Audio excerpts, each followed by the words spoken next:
शहर मुंबई के इस्लाम जिमखाना में नशा की लानत और डी एडिक्शन सेंटर के मौजू पर एक चर्चा का आयोजन। आदाब, मैं ज़िशान शेख और लंतरानी न्यूज़ लाइव में आपका स्वागत है। शहर मुंबई के इस्लाम जिमखाना के कॉन्फ्रेंस रूम में तंजीम ग्लोबल केयर फाउंडेशन व इस्लाम जिमखाना नेज़ सेवा की जानिब से नशा की लानत और डी एडिक्शन सेंटर के मौजू पर शहर की मुख्तलिफ समाजी तंजीमों के ज़िम्मेदारों व मुअज़्ज़िज़ीन की मौजूदगी में एक चर्चा का आयोजन किया गया, जिसमें मशहूर आलम दीन हज़रत मौलाना मोइन मियाँ बनफ्स नफीस मौजूद थे। ग्लोबल केयर फाउंडेशन के सदर जनाब आबिद हुसैन ने तारुफ़ी कलमात अदा करते हुए फाउंडेशन की अब तक की कारकर्दगी से हाज़रीन को वाकिफ़ कराया और सरकारी चिल्ड्रन होम में मौजूद नशा के आदी बच्चों के सुधार के लिए की जाने वाली कोशिशों के लिए मुख्तलिफ़ तजावीज़ पेश किए। इस मुबासा में जनाब मोहम्मद अली पाटनकर, मौलाना व मुफ्ती मोहम्मद शुएब, जनाब सलीम अलवारे, जनाब साबिद ख़ान, जनाब सरफराज आरजू, जनाब आमिर इदरीसी, जनाब फ़िरोज़ मीठी बोरवाला, जनाब एम खालिद, जनाब मौलाना अब्दुल रहमान, जनाब फ़िरोज़ खान, जनाब एडवोकेट अब्दुल करीम मछाला, जनाब एडवोकेट यूसुफ अब्राहनी व हज़रत मौलाना मोइन मियाँ ने हिस्सा लेते हुए अपने ख़यालात व तजावीज़ पेश की कि किस तरह नौजवान नस्ल को नशा की लानत से दूर रखा जाए और आदि नौजवानों की रिहैबिलिटेशन सेंटर से वापसी के बाद उन्हें महफूज रखा जाए कि वह दोबारा नशा की जानिब राग़िब न हो। आखिर में मुतफ़िका तौर पर तय पाया गया कि हज़रत मौलाना मोइन मियाँ व एडवोकेट यूसुफ अब्राहनी साहबान की क़यादत में नशा मुखालिफ तहरीक को एक बार फिर ज़ोरों शोर से जारी किया जाए। यही नहीं, मुंबई शहर के पुलिस कमिश्नर व ड्रग मुखालिफ दस्ता के ज़िम्मेदारों के साथ जल्द ही एक मीटिंग लेकर ड्रग माफिया के ख़िलाफ़ एक्शन लिया जाए। शहजाद अब्राहनी के शुक्रिया के बाद ये मीटिंग इख्तिताम को पहुँची। गलत करने उनकी गलती है, इस्लाम में ड्रग्स हराम है क्लियरली।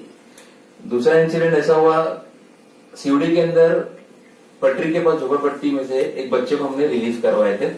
वो और उसकी माँ, मतलब रिलीज होने के बाद में काउंसलिंग के लिए आना होता है ऑफिस में, तो जब उनसे मुलाकात चल रही, बच्चे की काउंसलिंग चल रही थी, तो बच्चे को मैं समझाने की कोशिश कर रहा हूँ कि आपको क्या करना है, आगे कैसे रहोगे, बाहर तो निकल गए। तो उसकी माँ उसकी शिकायत करने की कोशिश कर रही थी कि बेटा देखो ये तकलीफ, ये ऐसा कर रहा है। तो ये बच्चा उसको डराता अपनी माँ को, ये माँ कुछ बोलने का नहीं। तो बार बार उसकी माँ से रह नहीं जा रहा है, वो 3 बार अटेम्प्ट करती है और तीनों बार बच्चा डराता है। तो मैंने बच्चे को बोला तू चुप है, उसको माँ को क्यों चिल्ला रहा है? तो माँ को बोला तुम बोलो। तो बोले बेटा बहुत परेशान हूँ, ये लोग ड्रग्स एडिक्ट से बहुत ज्यादा, अब छोड़ा है वो, अभी आगे इंशाल्लाह हम लोग कोशिश करेंगे कैसे हो सकता है इसका घर में, लेकिन बहुत ज्यादा ड्रग एडिक्ट थे।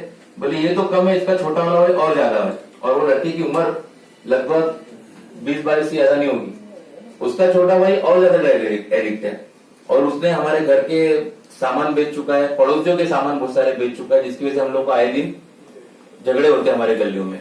इसलिए हम लोगों ने ये किया है कि बाजू में हमारा एक खोली खाली था, उसके अंदर उसको लॉक करके रखते हैं और टाइम टाइम पे ड्रग हम लोग लाके उसको दे देते हैं। उसकी माँ बोलती है कि हम लोग जाके पूड़ी लाके उसको दे देते हैं ताकि वो तू ड्रग ले लेकिन एक जगह खामोश रहे, सब जगह जाके चोरी करता है, झगड़े लाता है और जाके पुलिस चौकी में हमारे चक्कर लगाता है, तो हम लोगों को परेशानी हो रही करती। ये दूसरा। और आखिरी में यह कि बहुत कम टाइम पहले मैंने एक लड़की को छुड़ाया, रिलीज करवाया, जिसके ऊपर 302 का मसला मर्डर केस था, लेकिन वो इनोसेंट थी लड़की। उसका बाप कब्रिस्तान के बाहर फूल बेचता है, छोटा सा टपरी लगा के, और वो भी कोरोना के टाइम पे उसकी हालत खराब थी। बच्ची से हम लोगों ने बात किया लगभग 1 घंटे से ज्यादा, क्योंकि वो खत्म नहीं हो पा रहा था हम लोग का डिस्कशन। और वो लड़की बहुत ज्यादा, उसकी उम्र 20 साल 21 साल के बीच में, नौजवान लड़की है, बच्ची है उसको बोला जाए। और वो उसने मुझे ऐसी कितनी जगह बताई जहाँ पे ड्रग्स लोग लेते हैं, अड्डे जिसको बोलते हैं, मतलब जो ड्रग एडिक्ट यूज करते हैं, और कितने ऐसे पेडलर्स के नाम बता दी। ड्रग्स के वो नाम मुझे बताए जो मैंने भी कभी नहीं सुना था, उनके कोडिंग्स कैसे यूज करते हैं वो बताए, और सोसाइटी के अंदर कितने लोग इस तरीके से लेते हैं और कैसा, मतलब वो इतनी छोटी उम्र की बच्ची ने इतना डिटेल में बताया। हम लोग आज भी परेशान है, मतलब उसको किस तरीके से ये चीजों को हैंडल किया जाए। तो काफी सालों से हम लोग ये कोशिश तो कर रहे थे कि ड्रग डी एडिक्शन को बनाना चाहिए। ड्रग डी एडिक्शन पे हम लोगों ने काफी जगह विजिट भी किए, लेकिन अक्सर डी एडिक्शन सेंटर इफेक्टिव नहीं है। रीजन ये है कि वहाँ का जो सिस्टम और रूटीन है वो बहुत ज्यादा इफेक्टिव नहीं है। उनके लिए कोई स्किल डेवलपमेंट का सिस्टम नहीं होता है, कोई बाद में निकलने के बाद में कोई जॉब प्लेसमेंट। लेकिन ड्रग के जो सप्लायर्स हैं उनके बारे में हम जो है नहीं सोचते। हम जो है ड्रग सप्लायर्स को डील करने के लिए सिर्फ पुलिस को ही जो है वो पूरा ठेका देने पर जो है आमादा नजर आते हैं। लेकिन इसका जो है असल एनालिसिस ये है कि बेरोजगारी मुसलमानों में बेहद बहुत हद तक बढ़ी हुई है, कारोबार नहीं है उन लोगों के पास। और ये एक कारोबार ड्रग्स बेचने का ये एक ऐसा कारोबार है जो 5,000 रुपए में भी जो है शुरू किया जा सकता है। और इस वजह से जो है हमारे यहाँ के नौजवान, हम उनकी बात नहीं कर रहे हैं जो ड्रग्स ले रहे हैं, हम उनकी बात कर रहे हैं जो ड्रग्स बेच रहे हैं। ये भी एक पूरे चेन का हिस्सा है। ये भी कहीं से लेकर आते हैं, उससे ऊपर एक और बड़ा सप्लायर होता है, उसके ऊपर और बड़ा सप्लायर होता है। और हमारे यहाँ आप जब अखबारों में ये पढ़ते हैं कि 14 करोड़ रुपए की ड्रग्स पकड़ी गई या 140 करोड़ रुपए की ड्रग्स पकड़ी गई, तो ये फिगर जो है ना ये बहुत ही बलून्ड फिगर होता है। ये फिगर होता है असल में वो 14 लाख रुपए की ड्रग्स होंगी जिसको जो है 14 करोड़ रुपए बताते हैं, ये बोल के कि ये इंटरनेशनल मार्केट में इसका रेट ये है। तो 10-12 लाख रुपए में जो लोग इतना बड़ा शानदार कारोबार कर सकते हैं कि वो अपना पैसा जो है वो 2 महीने के अंदर डबल कर सकते हैं, तो वो लोग इस कारोबार की तरफ राग़िब क्यों नहीं होंगे। तो हमारा जो इंटरवेंशन यहाँ पर जिसका तकाजा है वो ये है कि हम ड्रग पेडलर्स की जो है रिहेबिलिटेशन का काम करें। ड्रग कंज्यूमर्स का रिहेबिलिटेशन का काम तो सब कर ही रहे हैं, लेकिन वो लड़का जिसको मालूम है कि अगर उसके पास से ड्रग्स बरामद हुई तो उसको 10 साल के लिए बगैर किसी कमोबेश की सजा दी जा सकती है, उसका पूरा खानदान जो है वो उसको जो है बचाने की कोशिश में तबाह हो सकता है, वो क्यों अपने आप को दांव पे लगा रहा है। कहा गया कि साहब एक ही हमारा मसला है, वो है ड्रग्स। उन्होंने कहा कि मैं आपसे वादा करता हूँ और अमली तौर पर मैं क्या करूंगा वो आप देखेंगे। और उन्होंने केपी रघुवंशी साहब ने अमली तौर पर काम करके मुमरा में दिखाया। मुमरा कौसा जैसा इलाका जो नशे की चपेट में है और वहाँ हर चौथा नौजवान जो है वो चाकू छुरा लेके खड़ा हो जाता था, और उन्होंने प्रैक्टिकली करके दिखाया। तमाम ड्रग डीलर भाग गए थे। जब ड्रग डीलर भाग गए, ड्रग की सप्लाई रुकी तो उसका ग्राफ नीचे आया।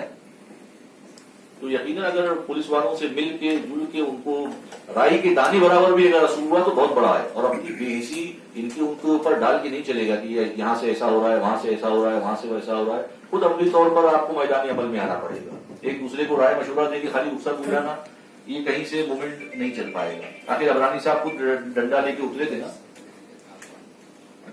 सर। 19 इलाके हैं की बात करता हूँ, तो बड़ा डर खौफ पैदा हुआ था, बड़ा उसका असर था और बहुत हद तक हम कामयाब भी हुए थे। लेकिन कहीं ना कहीं बाद में क्या हुआ कि काफी लोगों ने काम शुरू कर दिया। एक फैशन हो गया या एक मतलब वो स्टाइल हो गया काम करने की। पॉलिटिशियंस, सोशल एक्टिविस्ट, वर्कर वो थोड़ा ध्यान हट गया। और ये काफी डेंजरस भी है। डेंजरस इसलिए है कि जो लोग ये काम करते हैं उनको एक तरह का डर दिखाते भी है कि आपको मतलब लोग फंसा देंगे, इन्वॉल्व कर देंगे ऐसा, तो वो काफी लोगों को रोकता है। लेकिन मैं आज वादा करता हूं आपसे कि हम लोग बहुत एग्रेसिव कैंपेन शुरू करेंगे। और शायद ऐसा कैंपेन शायद किसी भी इश्यू पे आपने नहीं देखा होगा, इतना एग्रेसिव होगा एक कैंपेन। दूसरा ये है कि जहां तक हामिद भाई की बात है कि 25-26 लाख खर्चा है, तो सेवा है, इस्लाम जिमखाना है, आप लोग हैं, हमने वादा किया है कि पहले साल तो हम आपको कहीं इस तरह कर देंगे कि आप ये साल निकाल लो। उसके बाद अल्लाह ने चाहा कि आपका काम अच्छा हुआ, लोगों ने देखा, उसको पसंद किया, उसको अप्रिशिएट किया, तो बाद में पैसा तो बहुत आसानी से जमा हो जाएगा।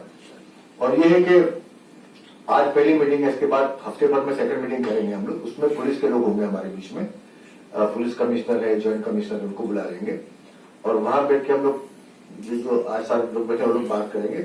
और जो पुलिस आपको ताउन चाहिए उसके बारे में उनसे बात करेंगे और कहेंगे आपको पुलिस से कॉपरेशन नहीं मिलता तो पुलिस भी क्या करती है, किस तरह रिस्पॉन्ड करती है, वो भी देखेंगे। और बाकायदा पेपर के जरिए, न्यूज़पेपर के जरिए, मीडिया के जरिए, बैनर्स हैं, पोस्टर्स हैं, साइन बोर्ड है, उसके जरिए कैंपेन शुरू कर देंगे। वो बड़ा जबरदस्त होगा।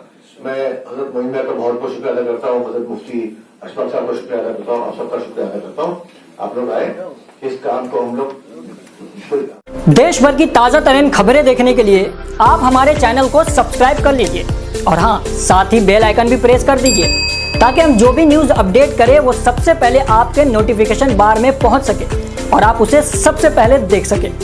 तो देखते रहिए लंत्रानी मीडिया हाउस और लंत्रानी न्यूज़ लाइव।